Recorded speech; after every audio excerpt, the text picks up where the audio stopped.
什么都算寂寞了，还有粉丝说破产没装备。如果我说只需要一种打法就能带你走出大山，你信还是不信？装备跟变卖物多到根本装不下。这个是我传奇9000分的小号，目前存款不是很多，装备也不多。回归主题，直接开始教学。我们只需要来到黑市买一把改进的 P90，就能足以带我们走出大山。这把枪的射速与伤害远远不低于钢筋，而且腰射也是数一数二的存在，基本上没有任何对手。最主要的是这把枪根本不需要任何配件的加持，就能打出非常惊人的伤害。带上物资，直接企图开始教学。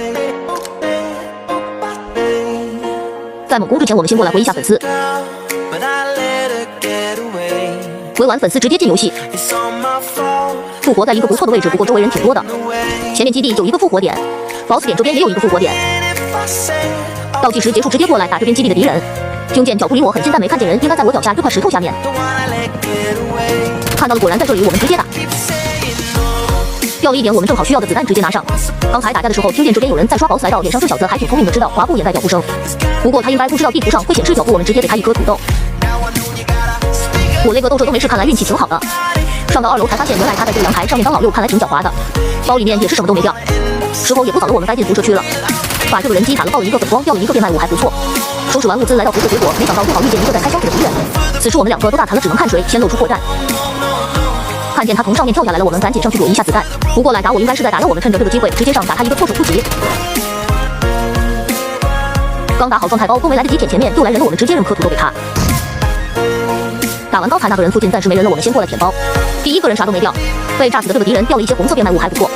我们直接全部拿上放进背包。附近暂时没人了，我们先过来开箱子。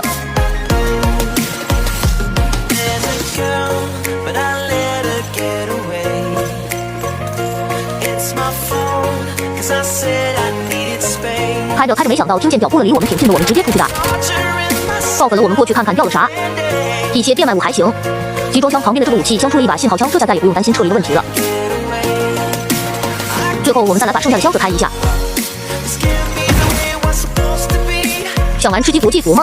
用迅猛兔加速器即可下载免费加速无限畅玩。某 BU 进不去游戏，用迅猛兔解决。大家快去试试吧！在这边开箱子的时候，又看见人了，被我打中几枪，还在这里打药。掉了一把金类，还有一把改进狗杂还不错。我们把这把 M4换了，再过来捡点高爆子弹。最后也没人了，我们直接过来把剩下的箱子开了。一个箱子出了2根金条，这爆率也是没水了。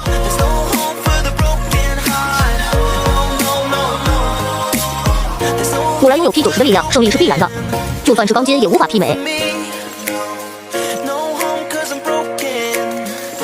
每个箱子的爆率都挺高的，懂的人已经开始行动了。最后再过来把黑门开一下。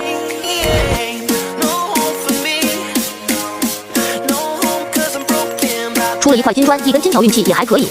背包也装不下了，我们直接打信号枪，准备撤离了。最后等了2年半，飞机也是过来了，我们直接搭乘准备撤离。